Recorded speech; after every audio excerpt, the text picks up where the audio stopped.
FP's in for Mark Willard today, and we're talking about pressure. Where do you think the pressure is? Who's got the most of it? Is it Brock Purdy, Kyle Shanahan, or the D-line? I'm going to say it's Kyle Shanahan, and it's because Brock Purdy is still a young quarterback. He's in his second year, and last year's NFC Championship game was not his fault. He got knocked out of the game, and Josh Johnson got knocked out, and they lost. And I still think that the expectations for Brock Purdy are lower than where they are for Kyle Shanahan. Now, neither one of them is going to be in jeopardy or on the hot seat or anything like that if they lose on Sunday, but I do think that the narrative about each burns hotter for Kyle Shanahan if they lose to Detroit than it does for Brock Purdy. Well, I disagree. I think there's more pressure on Brock Purdy, and I'm going to tell you why. There's no pressure on Kyle Shanahan if Brock Purdy's playing well. Kyle Shanahan could put a blindfold on and dartboard a play when Brock Purdy's locked in. He doesn't hesitate to call anything when Brock Purdy's Brock Purdy. And then he gets a little tentative. He gets a little Jimmy G play calling style when Brock Purdy's hands are wet and he's throwing the ball all over, and maybe the receivers aren't running the routes as crisp because of the wet footing.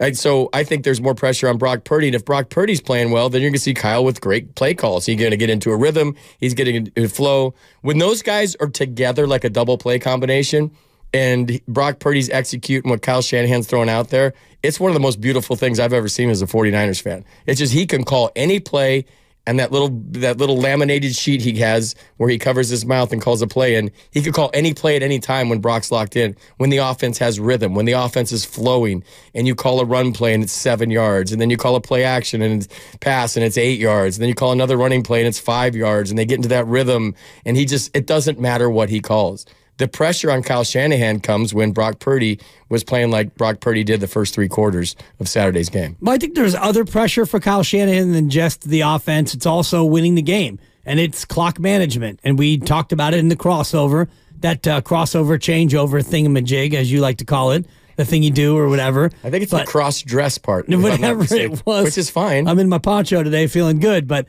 I think that for Kyle, the pressure is much greater than just the laminated play sheet. It's about winning the game, and it's about clock management, and it's about getting to the Super Bowl where you were expected to do so. And yes, Brock Purdy's under some pressure, but at the end of it, he is a second-year quarterback, and he's 23, as you mentioned before. So if he makes a mistake, or heck, even if he plays well and they still lose, the rain's going to come down on Kyle Shanahan more than it is on Brock Purdy. Well, it came down on Brock pretty hard this week nationally. And they won the game. And he won. Well, who was better last week, Kyle or Brock? I mean, Kyle was better. Josh Allen had a worse game, but everybody giving him a pass. Brock Purdy, and he lost. Brock Purdy had a bad game and won. It's just none of this makes sense to me, all the Brock Purdy hatred. You think he had a better game than Josh Allen? Yeah, because he won. And Josh Allen's watching on TV this week. Absolutely. Well, not Josh's fault that they lost. Well, I mean, if you're going to do the quarterback thing, yeah, he had a way better game than Josh Allen. Josh Allen's a better quarterback. But Brock Purdy had a better game because Brock Purdy's playing in the NFC Championship and Josh Allen isn't playing in the AFC Championship. Yeah, and it's not entirely because of Josh Allen. I mean, he had the one pick? No, he had no picks at all. And he rushed for 72 yards and a couple of touchdowns. And he played pretty well, even though most of his throws were behind the line of scrimmage. And he put his kicker in a spot where you should make a kick and force overtime, Tyler Bass, but he didn't. So we can always look at the result and pin it on any individual. But we're talking about pressure here for the Niners going into this week. D-line, Shanahan, or Brock Purdy. Who is under more pressure? 888-957-9570. Cap in Oakland. What's going on, Cap? What are you doing? Hey, just riding the rain out. But it's pretty obvious to me who's got the most pressure on them after today's performance. I'm going with Mark Willard. FP's doing a hell of a job.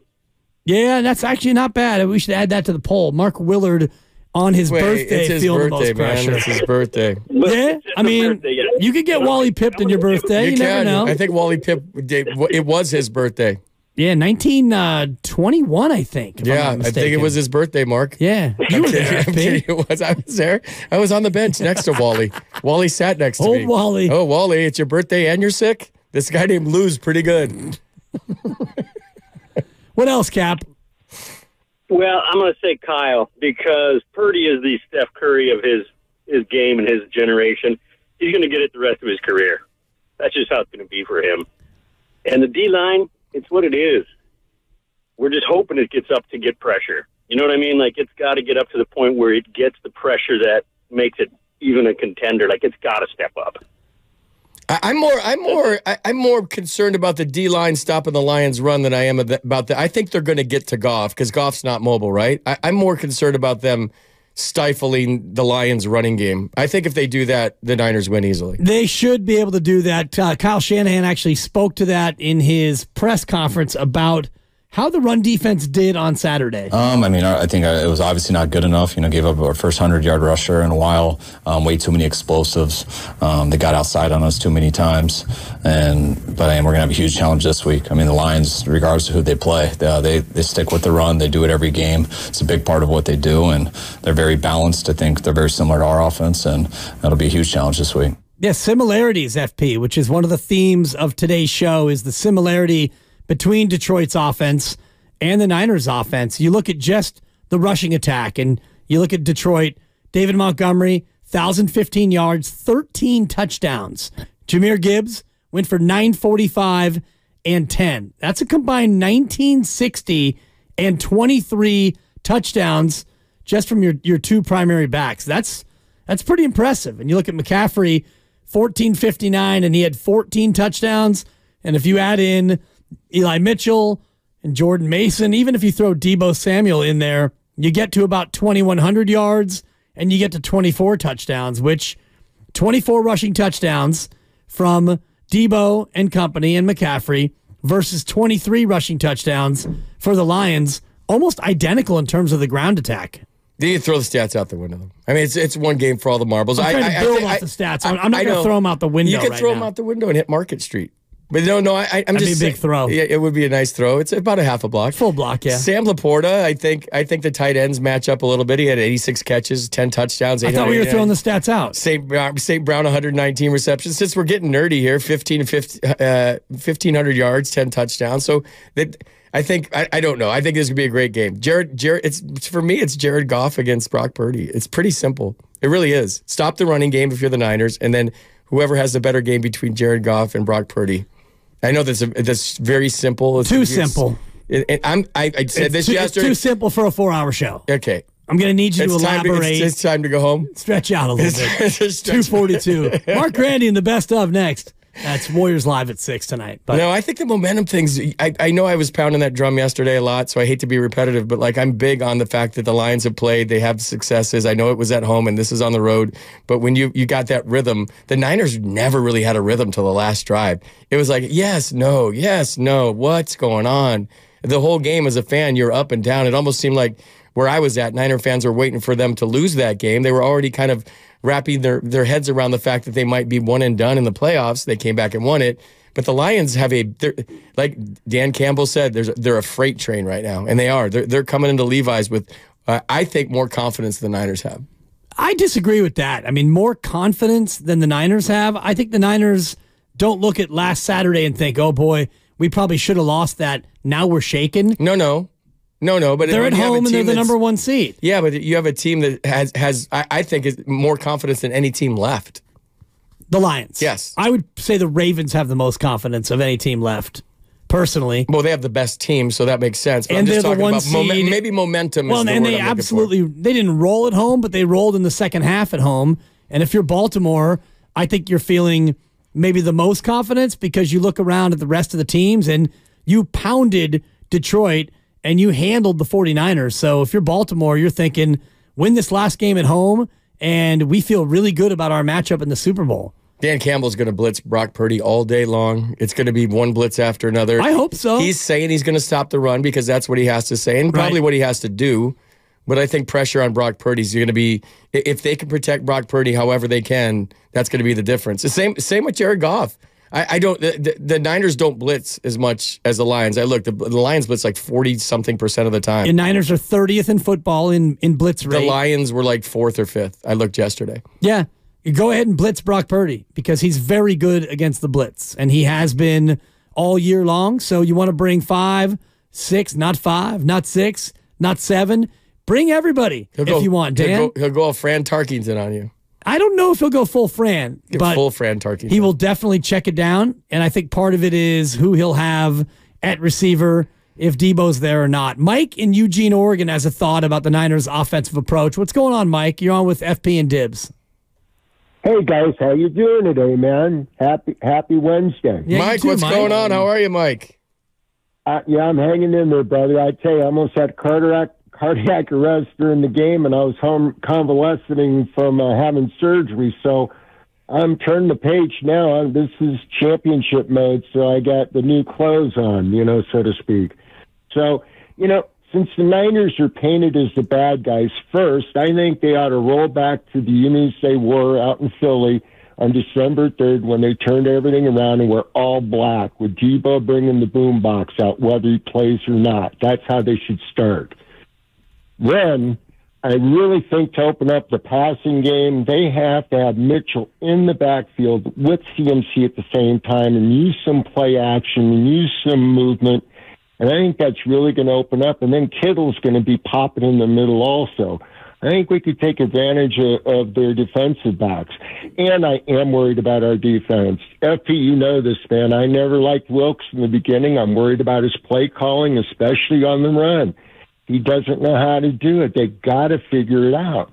And that's my biggest concern right there is the D-line. They got to stop that run. They stop that, they make them one-dimensional, and we'll take them apart because they're playing outdoors. They suck outdoors.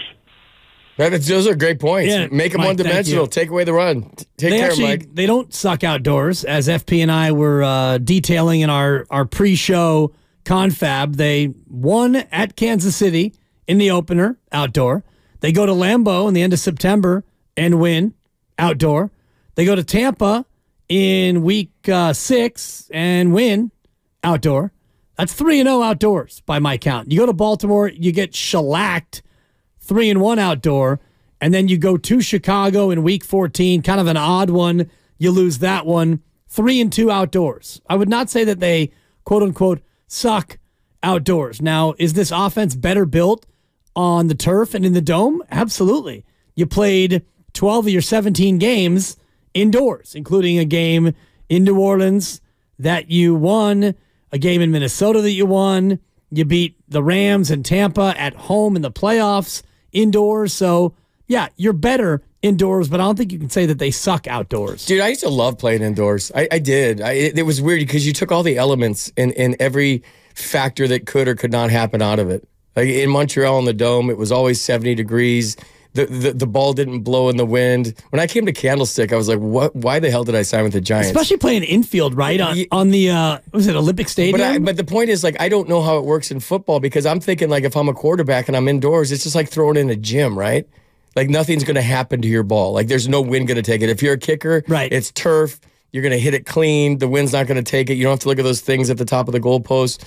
And I'm a grass guy and I'm an outdoors guy, but there's something cool about playing indoors and not having any elements at all. Like you turn on the air conditioning, it's 71 degrees. Right. It's what you're used to. I always felt like it looked like pitchers were throwing harder indoors. I don't know what that means or how to like quantify that in any way, shape, or form, but like something about in a dome, the glove popping with the catcher, it always sounded louder. The sound goes, it has nowhere to go.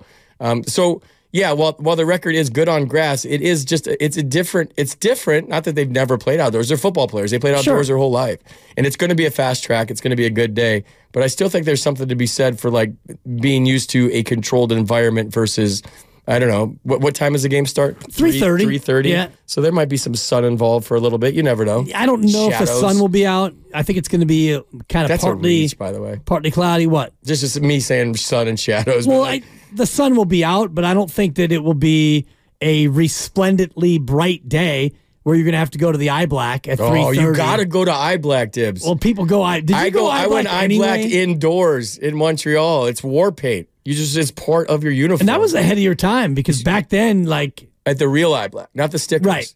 Like the grease, well, they didn't have grease the stickers when you lipstick thing, and then I would get a Q-tip swab and make them look like they were fake. You got to take time. You got to feel sexy to play sexy. I can totally see you spending about 40 minutes in the mirror pre-game. You got to look good to play good. Not in the cage, working on your swing. You're in front of the mirror. I have never been in a slump in the mirror. Yeah. Ever. Ever. And your beard is always very well groomed, and you're a handsome man. There's no doubt. I'm kidding. But I do love the eye black. Yeah. Like, I wish I could just wear eye black to do a show right now. Like, I miss wearing eye black. You could go eye black for the show. I think I might. The next time I fill in, if my Cal Ripken streak is broken tomorrow at 3, I will. The next time I come in, I'll just go eye black. I like your chances of working tomorrow based on the relative health of our staff as it pertains to this week. You said something earlier. I've been trying to get people sick so I can work. It's part of my strategy. I need you to stay away from me. I've been like licking all the cups in the coffee room. You're disgusting. And just trying to get people sick so I can get reps. I got a big weekend ahead, but you mentioned something yesterday about the game on Saturday in terms of one of the deleterious effects of playing in the swamp, and that is receivers rounding their routes and not cutting sharp, and that's something that I think affected Brock Purdy a little bit. And it's also something as we look at the Detroit Lions and you talk about their offense and how they've done so well indoor, that is something they're going to have to adjust to playing outside. I agree. But it's going to be a dry track. They'll be fine. But I think with a point that I was trying to make the other day, like as a receiver, my voice just went to Danny Partridge. Did you hear that? When you're rounding out, you mean Peter Brady? No, Danny Partridge. Remember when he lost his voice in the Partridge? His voice changed, and the whole Partridge family almost fell apart. We're losing everybody. So that was the Brady bunch. No, that was the Partridge. Okay, we're Danny Bonaducci. Check your buses. I got it. Check your buses. I'm not going to say which one you're on right now. He ran the routes. The struggle bus. So everything's based on timing with Brock. He throws to spots. Yeah, right? I get it. So if you're not just sticking your foot in and run a sharp route, you're not where he throws the football. But there was some, dude. There was some that just like, are you even looking? Like there was some that could have been intentional grounding with no pressure on him. And like, also, where's the receiver? I think the nature of the ball being wet, he was not comfortable throwing it. So the receivers and the timing was off, and he wasn't comfortable throwing it. But that shouldn't be an issue with dry weather expected tomorrow all the way through game time on Saturday. But the question is, who's under the most pressure going into the Sunday game? Is it Shanahan? Is it Purdy? Or is it the defensive line, a D-line that registered 0 sacks against Jordan Love? And by and large, you heard Kyle Shanahan, I played the cut about 10 minutes ago, talking about the run game and how the Packers were able to get outside, and that's on Nick Bosa and Chase Young, as well as others on the D-line, where they were unable to contain the ground game from Green Bay. And you know Detroit's coming with a similar approach in terms of how well they can run the ball. And I gave you the numbers a moment ago. You've got 2 backs, both at about the 1,000-yard mark. You had Montgomery at 1,015, Jahmyr Gibbs at 945. Gibbs much more lively in the pass game. He had 52 catches, whereas Montgomery only had 16. So when Gibbs is on the field, the play action and the throw to the running back, more likely than when Montgomery's on the field. But either way, this team could run the ball. You had almost 2,000 yards between your 2 primary backs. I think this is the week where Detroit looks up and sees where they're at. I think this is the week with the Lions all of a sudden. We think of that's why all my friends, and including you, think the Lions are going to roll because they think of the old Lions. This is new Lions. This is not the Lions that we all grew up with. Obviously, they're in the NFC Championship game. I think this is the first week they look up. And who is it that said they're playing with house money yesterday? We had that. I don't think they're playing with house money. Was it Baldinger that said they're playing with house money? I actually think they're playing with house money. I don't. I think this is the week they look up and see how bright the lights are. When you're one step away from the Super Bowl, and that's been your goal, and you're the Cinderella story, and this is cute, and this is fun, and everybody's chanting Jared Goff in Detroit, and now you get away from that support. You come on the road against a team that's been arguably the best team in the NFL all season long, and you look up, you're going to see how bright the lights are this week if you're the Detroit Lions. They might realize where they're finally at. And I think there's been some beauty in the simplicity of them just like playing football and being physical and the whole Dan Campbell grit thing and the speeches and we're the underdogs and here we come. And all of a sudden this week it's going to get real for them, big time. It's going to get real, but I don't think that they're going to feel the same amount of pressure that the Niners will, which is why I think that they are playing with house money, because if the worst thing happens for the Lions and they lose this game, and you go back and you land in Detroit, you might still get a parade. You're going to have people waiting for you at the airport, even if you lose this game. True. Detroit people, Michiganders, as you so appropriately said yesterday, they're going to support this team win or lose. If the Niners lose this game, there's going to be a lot more of an angry mob on Monday on these very airwaves with fans saying Shanahan can't close and maybe Brock Purdy isn't the answer. And how could you lose to a team that has never been to the Super Bowl? You lost to the Lions, So I think in terms of the pressure, the organizational pressure, You're making me there's nervous. a ton more on the Niners than there is Detroit. Stop. You're making me nervous now. I'm just keeping it real. I'm keeping it a buck. You give me anxiety, bro. But you're right, though. I will say this, Dibs, and I used to say this all the time. In the decade that I was back east, I think that the Bay Area sports fan has shifted. And not to criticize at all, because a fan is always right? We're fans. I'm a fan. You're Sure. a fan. We're part of it. I'm a Giants fan. I was a Giants fan longer than I'm a Giants fan. Than I've been associated with I'm the a Giants organization. I'm a Niners fan. I was a Kings fan before I was a Warriors fan, but that's because I lived in Sacramento. But I think things have changed to where like they even won this week and people were upset. Yeah. They're cranky. Like, Niners fans are cranky right now. It's been a long time since they won a Lombardi, FP. I know. They've been close. They've been knocking, but they have not gotten through the door.